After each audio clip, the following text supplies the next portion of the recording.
And welcome back, everyone. While I'm waiting for the box office to update for Box Office Mojo, I figured I'd pre-record my Who Would Win for tomorrow. And that comes to us from Caesar Dio, who asked the question, who would win a fight?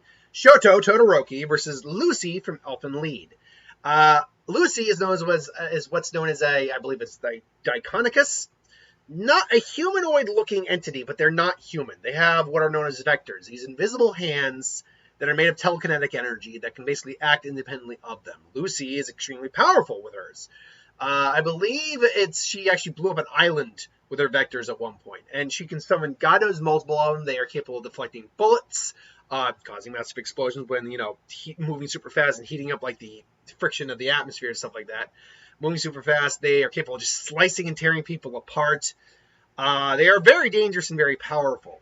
That is, however, really just all Lucy has when you break it down. I mean, she's psychotic when she goes in this mode. That's kind of all that Lucy really has, because she is squishy otherwise. In fact, if you were to actually damage the horns on her head, she would actually be in a lot of trouble. In fact, she actually started to, I believe it was like, she started to not melt, but just break down and sort of crumble away. Can't remember exactly what it was. I think maybe she was melting. Her body started to seriously break down as she was overusing her powers at one point. But ultimately that was taken care of. But Lucy is still very dangerous and very capable. Shoto Todoroki is the son of Enji Todoroki, otherwise known as Endeavor.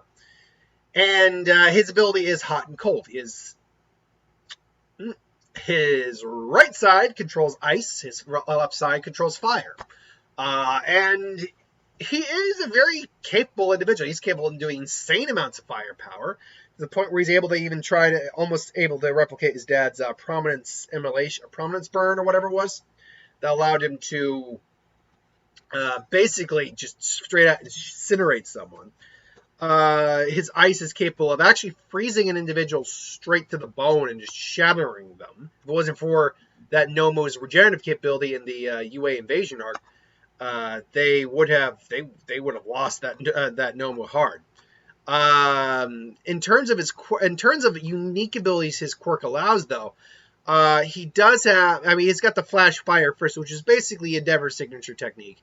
But he also has phosphorus, which Shoto circulates both halves of his quirk throughout his body, merging the fire and ice. Will you stop giving me ads so I can read things? Fire and ice into one ability. The ultimate move also serves as a basis for other moves that Shoto uses. For instance, Cold Flame's Pale Blade. Using the combination of powers of phosphorus, Shoto throws a piece of the conjoined fire and ice at his opponent, launching them into a great distance backwards. And then Great Glacial Aegir. Shoto builds up his fire and ice, rushing towards his opponent, hits them with his fist, and unleashes a massive wall of cold fire, able to extinguish the hottest of flames as well as cover a massive section of terrain completely in ice.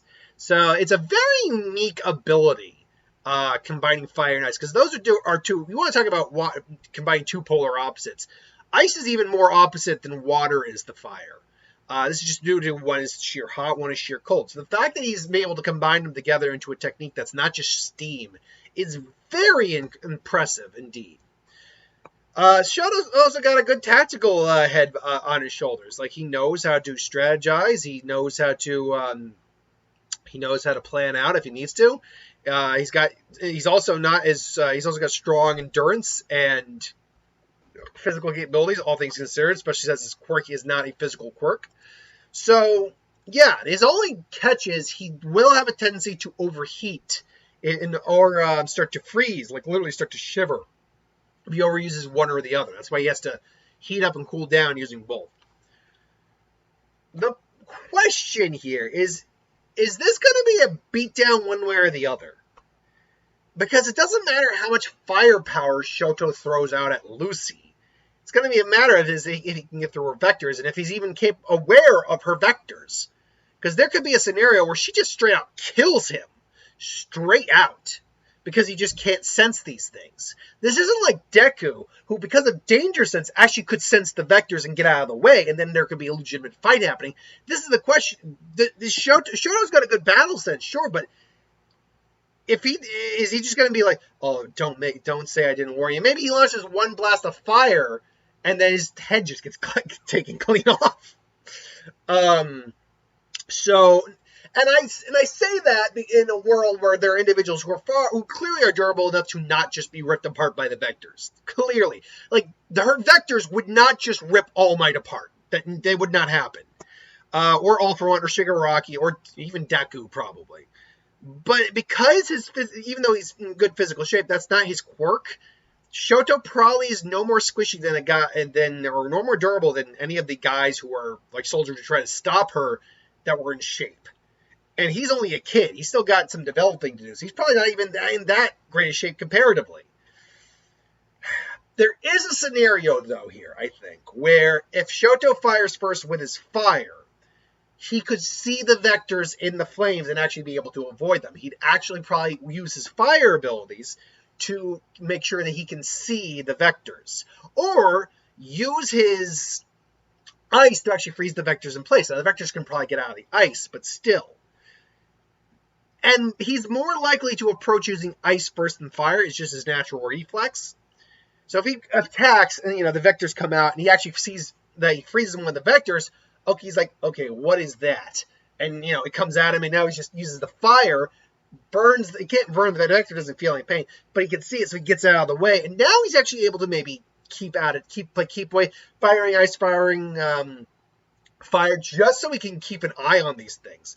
Ultimately, he'd probably use his Great Glacial Wall to try to attack Lucy. Lucy would, blow it up, but then he uses Phosphorus, and because it's a combination of ice and fire, she's not able to readily fight against both of those. So she gets knocked back and probably injured. The problem is, ultimately, if we're talking about firepower, when Lucy goes to her full max, it's hitting with a lot more firepower than we've seen Todoroki throw down.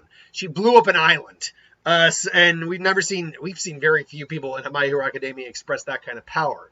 Gigantomachia, Prime All Might, Deku most likely has that, Shigaraki we know has that.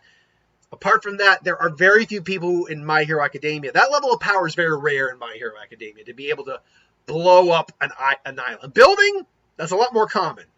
Something that's an island, small state, town, city level, we have not seen... that very few people in My Hero have that level of power. Todoroki could theoretically be one of those people, but he's not there yet, in my opinion.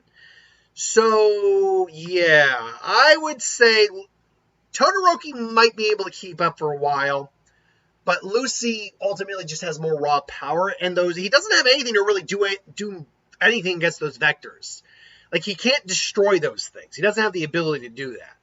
So my money would probably go on Lucy. But I mean, that is just my opinion. What do you think down in the comments below? You think it's Lucy or do you think it's Shoto? My money would probably be a Lucy, but if Shoto can at least get maybe like a minor injury on her horn, it would disrupt her abilities, and then he could be like going for a more serious attack. So will I be leaning towards Lucy? There are scenarios that Shoto can win in, I think. I don't think there are a lot, but I think he could win. Ultimately, though, that's just my opinion. What do you think in the comments below? Like, comment, share, subscribe, and let me know. Until then, thanks for watching. See you folks next time.